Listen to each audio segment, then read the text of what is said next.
Okay, in this video I'm gonna go over some of the on how to build your motifs. There are multiple options in a way on how you want to create them, but what I would do is I would recommend to set up a grid on your document. And as you can see here, I have an image loaded with a lot of motifs, and a lot of those motifs I have built myself also in a different software. So I took a screenshot of it, and I'll show you on what some of these things mean and what is important for building your motifs. So I'm gonna go and zoom in here, and as you can see, I have my document set up with a grid. This can be helpful in order to line up your nodes. So first what we need to do then is go to document properties, and then we go here to the grid selection, and then we can activate it. And so that is enabled, visible, and then what you want to set here, you can go by what kind of spacing you want. And so here in millimeters or points or inches or centimeters, but I set mine up at a spacing of 1/2 millimeter by 1/2 millimeter. Also, what you can do is you can change the minor grid lines, and you can change the major grid lines, the color of them. And you can also set the major grid lines every 5 or whatever you prefer. So I'll set that one at 10 because I'm at a 1/2 millimeter spacing, so I would prefer the majors at a 10 grid interval. So once that is set, and if I so desire, I can change here the color by clicking on the color, and I can go and change that to a different color, close out of it, and there you can see instantly the grid lines have been changed to the color. Then what I did is I resized my image so that the lines would line up as much as possible with the grid. And then let me see here. Then what I did do is select my image and lock my image in place so that I cannot go and drag my image out of the way anymore. Then what does this mean? Okay, here is a blue dot, and you will see a red dot, and you will see that on each individually. So the blue dot, that is the starting point, and the red dot is the end point.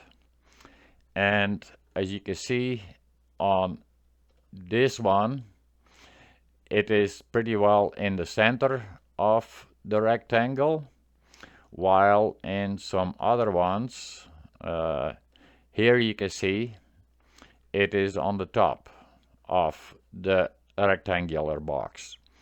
And it doesn't matter where these blue and red dots are, as long as they are straight across from each other. So that is your starting point, and the red is your end point. So then it becomes just a matter of tracing, and you can just use any kind of image. There is lots of images available for motifs online also.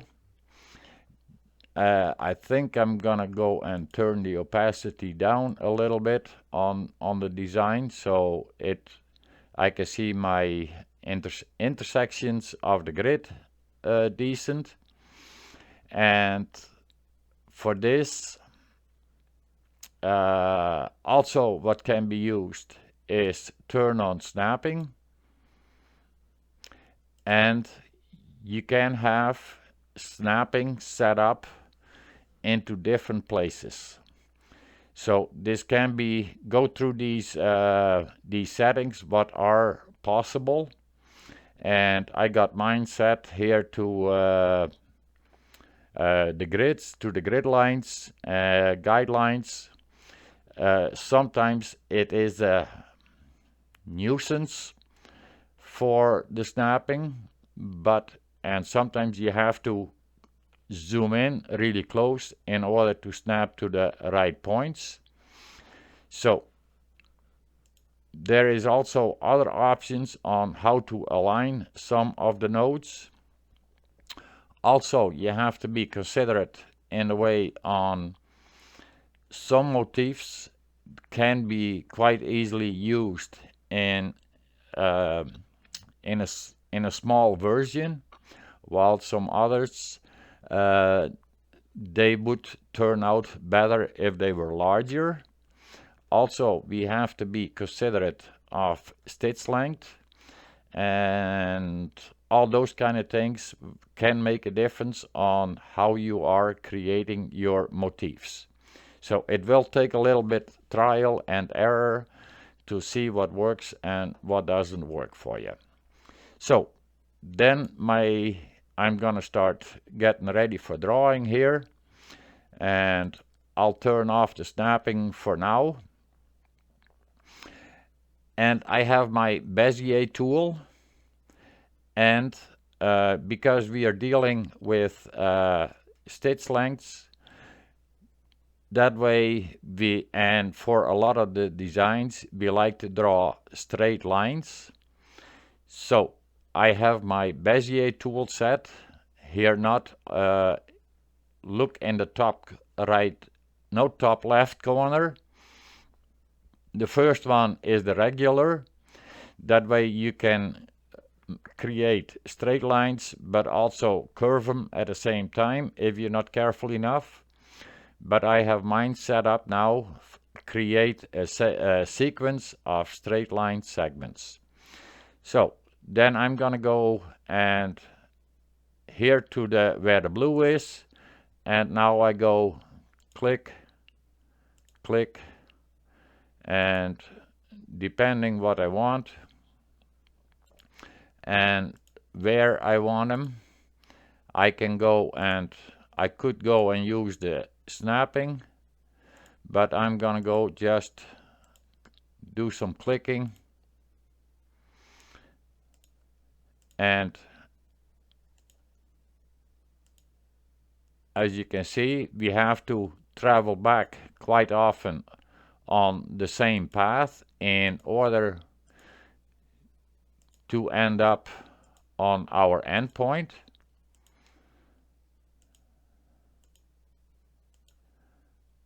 And there we go.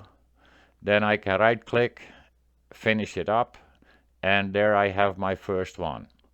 But since we just quickly click, click, click, we will find if we go in the node mode that some of the lines are not lining up as nice as we would like. So first things first, and that is always your start point and your end point. They have to line up on the horizontal line. But I'm seeing here also a bunch of nodes here down the center. I wouldn't mind to have those also lining up with the same, on the same line. So I will go and draw a box around all those nodes, and then go to align and distribute and put them all together on the horizontal line. Also, if I want to have some vertically, then I just go and select the in the align and distribute, select the nodes and set them on the horizontal line. Also, if we find that there is too much of a curve,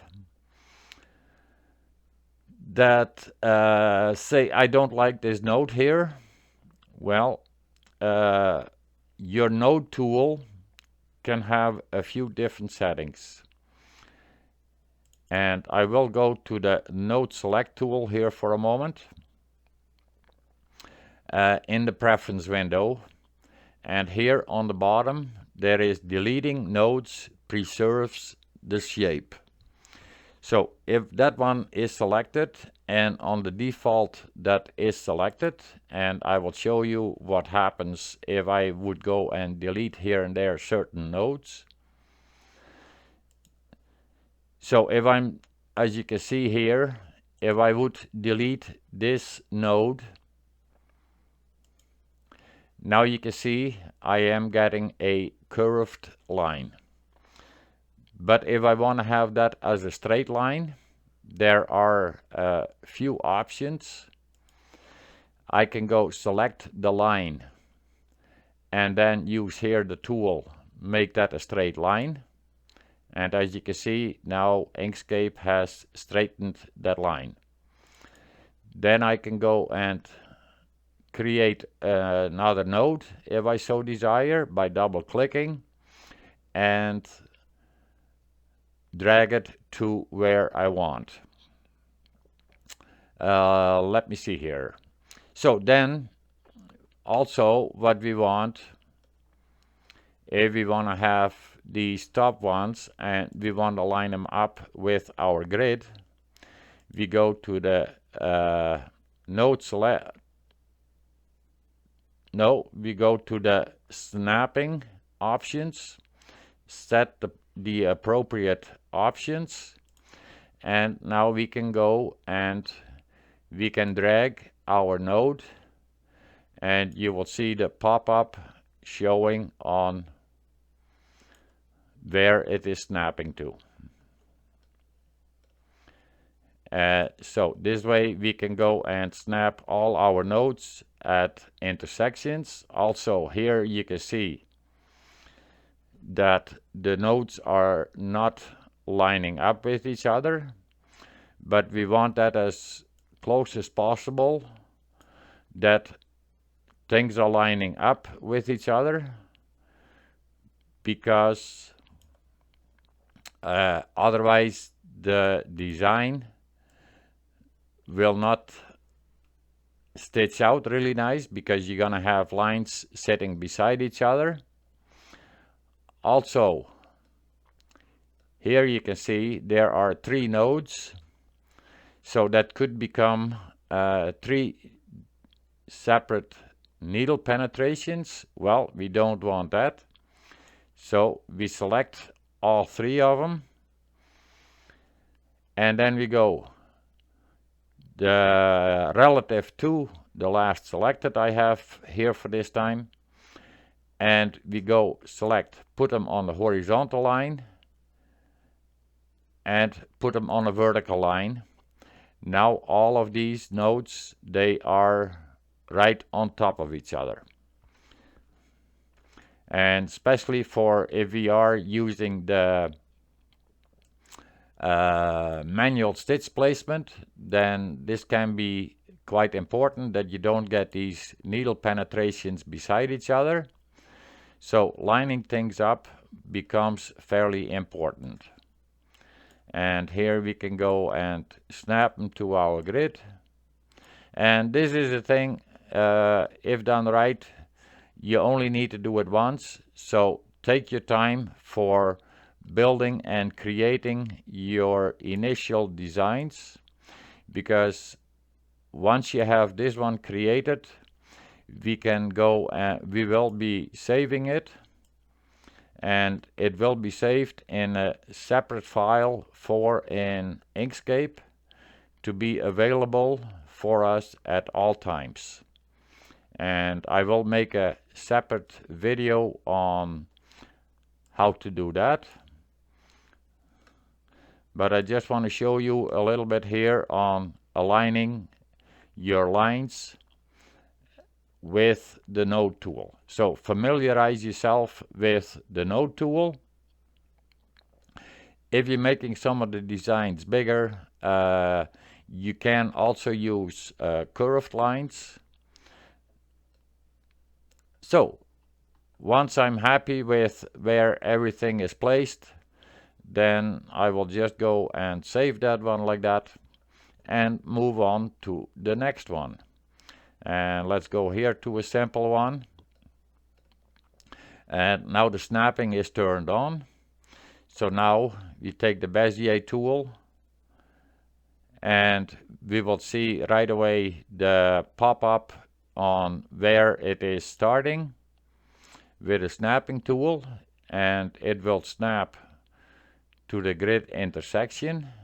And sometimes we will have to zoom in fairly close to get the snapping to work properly and that things are lining up properly. And here too, you try to follow the, and here you can go and make a count. Say I want to have this triangle on top the same as from on the one side then on the other side. So then we would have to go and take the time to count here the squares for the grid. So here is 1, 2, 3, 4, 5, 6, 7. 1, 2, 3, 4, 5, 6, 7. So we would want to have that on the same line, and we snap to that corner. Then the same, we may have to want to check here, 1, 2, 3, 4, 5, 6, 7, and then we move back here again. 2, 4, 6, 7, so that would be there. So that way you can go and make your designs as accurate as possible and as symmetrical. There are also different options on creating really symmetrical designs, but that is another story and another video. So there you can see, there we have our design, and then she's ready to go. So that one we don't need to spend any time on adjusting the nodes anymore, because we counted out each of the nodes.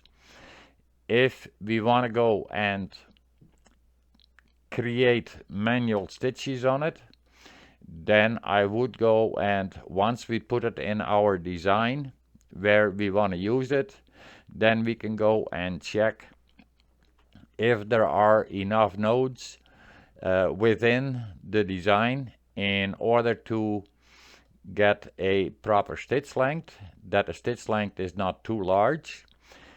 For creating extra stitch points, we can select here a line segment and click here the plus, and now you can see when we're hitting the plus, you will get a node right in between the two what were initially selected.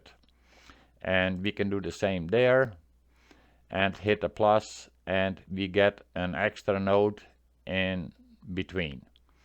Same here, we can go hit, you can also select your nodes by drawing a box, or you can hit the Alt key and you can draw around specific nodes and then hit the plus, and then you can see we get right away extra node in between them. And okay, now we're gonna go and grab another one. I may not go and fine-tune this one as much, but it is more for the principle. So here too, now we have to make a plan. Where are we gonna start? And where, well, we know where we need to start, and where we're gonna stop. That is on the blue and the red dot. But then we go back and forth. So now we have to go back to the start here again in order for the next line to line up. But if we go and put it right on the node, and if we have the snapping turned on, what will happen is it becomes a separate object, and we don't want that. So what we'll do is, I'll start over here. What we want to do is, we start here, go back, and then I'm holding short of the first node, and I will go and create my other ones. And I'm not gonna go back all the way, because otherwise, like I say, it will make a separate object, and that's not what we want. Once we are going and past our initial node, we can go and place them anywhere, and then it doesn't matter where we are on top of each other. So now I will have to go and select go to the node select tool, and as you can see, it is a little bit confusing here at the beginning. I'll change the color on the stroke here for a moment to make something a little more visible. Now I have to go and find my first node, and in order to find my first node, I can hit the tab key. So now I can see, if I zoom in, okay, that is my starting node, and I know this is my end node. So now I can hold down the shift key, select that one, and I have to make sure that they are on the same level. So I will just go and hit the on the horizontal axle, and now those are lined up. Now I want to have these all lining up in one spot, so all the needle penetrations are gonna be right in the same spot, and the last selected. So we had to be careful on when we are drawing the box around it. As you can see, drawing the box, this should be the last selected, and then we go on the, no, that was not the last selected. So if we want to have the last selected, or we can use, say, the first selected, and we know this is the first node, the starting node. So then we can hold down the shift key, and we can select the other nodes and then put them on the horizontal line, and now they are all lining up on the same line, and then hit the vertical axle, and there you can see now they are all snapped into the one corner. And here also there are a number of nodes there too. We may want to zoom in really close. It can be hard sometimes to see which one is which one, and so we drag them a little bit out of the way. And if we want to have them aligned to that one, then that is the first selected.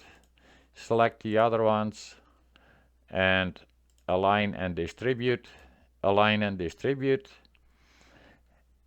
And now you can see all these nodes, they are sitting on top of each other. So, like I say, it is a little bit of a time-consuming thing to set up your initial motifs, but the end result will be really nice, and you only need to do it once. So take your time for the initial setup, and how you want them. Then also, as you can see here, the motifs are more complex. Here is also, you can work with a kind of satin. Here you can see a motif.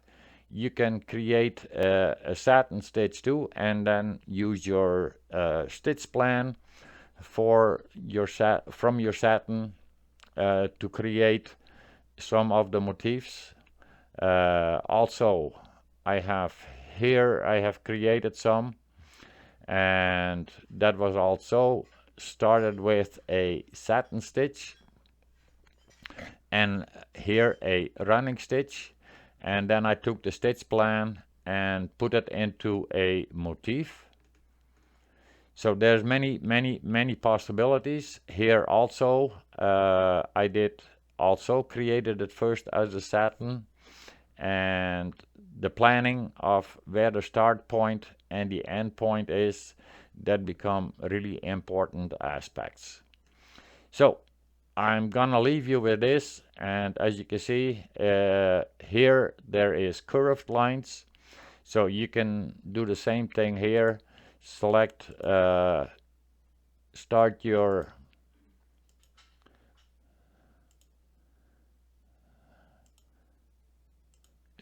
design, and you can go, and I'm not gonna go draw all the way around, because I'm gonna show you here too. Yet what can be done is we go and to the node select, and we can go and drag our lines, and we can curve them. And now we want to go and add something to it, so that can be done at any time. We can create extra nodes here, and we can go drag that one over there and that one there, and now I can go and continue my design, because the start and the end point, they need to stay in place. So now I can just add more nodes, and that one I can place, curve that one. Let me see here. There I want to have another one going here. As you can see, there are different options on how you can work with creating your your motifs by different principles on lining up things. And there we go again.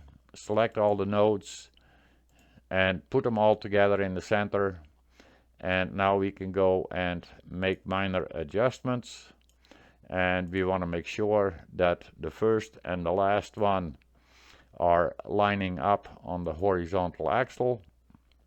And there you go. Just like that, we have a motif created again. And if we want to make adjustments, we can do that at any time. Okay, I'll leave it at this, and thanks for watching, and have fun creating and play with these motifs. It can give really enhancements to your designs. Okay, thanks for watching, and take care.